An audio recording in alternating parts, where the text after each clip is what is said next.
Hello everyone, this is Colin once again.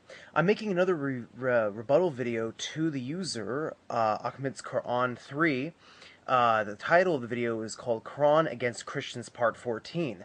Now in this video I'm refuting a number of points, so let's see if I can do it in one video here.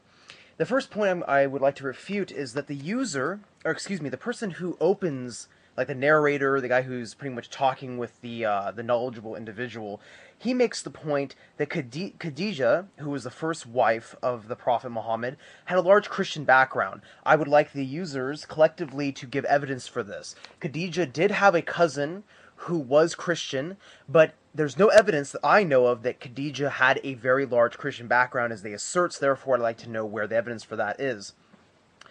It says that when Muhammad was in Mecca, he was nice to the Christians and the Jews. His message was accepting to the Christians and the Jews. But then when he was in Medina, he had a hatred. He was a warmonger and things like this against the Christians and the Jews. Again, I'd like to see proof of that because there is a story you can find in Ibn Ishaq where it talks about, and this is a well-known narration, where there were some delegates that came, Christians who came to Medina, and the time came for them to pray, and they needed a place to pray, and so the Prophet Muhammad allowed them to pray in the mosque in Medina.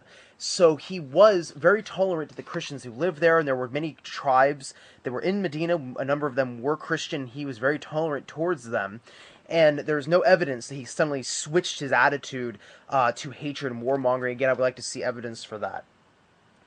Then they say that Muhammad claimed to be the long-awaited Messiah. And I thought this was very interesting, is that the person who made this video asserts that Muhammad taught his companions that he was the long-awaited Messiah of the Jews and the Christians. If you go back and watch this person's video, this is what they say. I'd like to point out that nowhere in Islamic theology is this taught. Nowhere in the Quran does Muhammad say he is the long-awaited Messiah. In fact, it is the only person who is called Messiah in the whole Quran and the Hadith is Jesus, the son of Mary. So that is a complete lie and fabrication uttered by the person who made this video. He then, to back up his claim, he quotes Surah 61, Ayah 6, where Jesus prophesies Muhammad, or a messenger coming after him who would be named Ahmed. That's fine, but that does not mean that Jesus is saying he is the long-awaited Messiah, when Jesus himself is the Messiah, and therefore he has already fulfilled that role.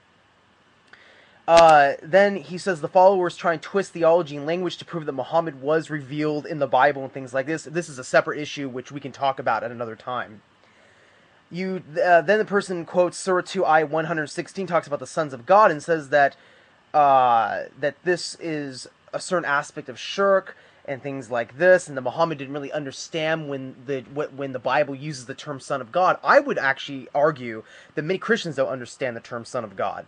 In fact, many Christians only believe that Jesus is the begotten Son of God, or the only Son of God, according to John 3:16. For God loved the world so much, he gave his only Son.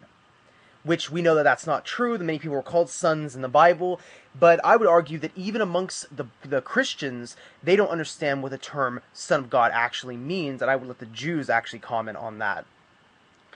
Then going with the fact that they say that, according to the Quran, Trinity is shirk. Nowhere is the Trinity, the concept of the Trinity in the Quran, called shirk. Nowhere does God say in the Quran, Trinity is shirk. And then he says that because of this, because the Christians commit shirk, they are subjugated to either converting or dying. Again, that's a very gross overgeneralization of how non-Muslims are treated. It is not simplified as convert or die. And then he says that Christianity is synonymous with paganism. This again shows the author of this video's ignorance. In the Quran, there is a term for pagans. They're called mushkirin. Those are the pagans. Al-Kitab, the people of the Al-Kitab, the people of the book, are a totally separate group of people. The people of the book are the Jews and the Christians. The mushkirin, the pagans, are a totally separate group of people. They are not synonymous with each other. Then, the person refers to chapter 3, verse 56. And this is a couple times now, this individual in a row abuses the text of the Quran by putting in his own words and fabricating the words that are in here.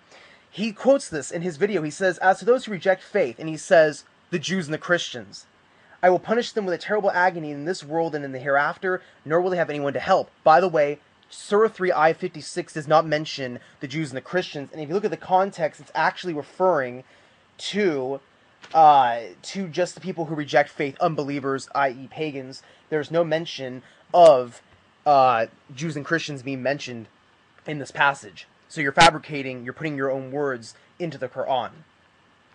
Chapter 3, verse 61, what's interesting is that you again totally add your own words to this verse. You say, if anyone disputes in matters with thee about the divinity of Jesus, then basically get away from them. That is not what the verse says. The verse says, if anyone disputes in this matter with thee, now after full knowledge hath come to thee, say, come, let us gather together our sons and your sons, our women and your women, ourselves and yourselves. Let us earnestly pray and invoke the curse of Allah on those who lie. A direct reference to this verse is when those same Christian delegates came and were guests in the Prophet's home, and he showed them tolerance, and he did dawah to them. They discussed religious matters and theology. But of course, you don't mention that. You actually put your own words straight into the Qur'an. Chapter 3, verse 69, again, I believe you actually add your own words to this one as well. Yeah, you say that it is the wish of the people of the book, but you neglect to mention the fact that it says it is the wish of a section of the people of the book to lead you astray. But they shall lead astray not you, but themselves, and they do not perceive. It is the idea in the Qur'an that there are people of the book that are very, very good people. There's a verse in the Qur'an that says that there are good people amongst the people of the book, but many of them are perverted transgressors. So you're adding your own words to the Qur'an. You've done this with a number of these verses that you put forward. You say chapter 3, verse 118 refers to Jews and pagans, Jews, Christians, and pagans.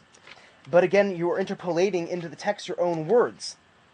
It says, "O ye believe, take not into your intimacy those outside your ranks." And you say that those are Jews and Christians. And it says, they will fail not to corrupt you. They only desire your ruin. Rank hatred has already appeared from their mouths. With their hearts conceal is far worse. You made plain to you the signs, and if you to the signs, if ye have wisdom. Again, this is talking about the pagans, and this is talking about the hatred that the pagans had towards them, not vice versa. So you say this is a discriminating verse against all non-Muslims. That is not what this verse is referring to. You say that verse 157 about the fact that Jesus did not die on the cross obliterates all of Christianity, and that it destroys all of Christianity. It only destroys all of Christianity if you limit Christianity to just the cross. If you say Christianity is just the cross, then yes, it does obliterate Christianity. There's much more to Christianity and being a Christian than just believing that Jesus died on the cross. Then you say the Jews never accepted Jesus as the Messiah. Really? Because in Matthew chapter 16, verse 13, verse 14, it says, who do the people say the Son of Man is? And they said, some say John the Baptist, others say Elijah, others say Jeremiah, and others one of the prophets. He, Jesus, said to them, but who do you say that I am? Peter answered, you are the Messiah, the Son of the living God. So you said in your video that also you made a point that, that this idea that the followers of Jesus did not call him the Messiah, but it was the later followers, the Greeks and the Romans. That's not true. According to the Bible itself, his disciples knew and called him the Messiah. You say that the Quran is wrong in the fact that it calls Mary, the mother of Jesus, Maryam, and not Mary. That shows your linguistic ignorance. The fact that Maryam, or Miriam, Hebrew and Arabic, is the correct linguistic terminology. Mary is a Greek or Latinized version of the name, so therefore you are wrong in asserting that the Quran is wrong in calling her by an Arabic style of her name and not by a Latinized or an English version of the name.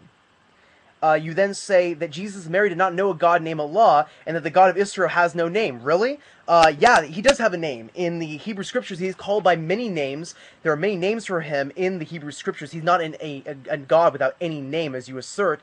And Jesus and Mary certainly did say, when Jesus is on the cross, he says, Ella, Ella, labana sabachthani, and he does call him by Allah, and if you look at the root of that word, it is the same. Allah and Allah, El, come from the same root of God in Hebrew and Arabic in the Semitic languages. So therefore you are mistaken on that as well.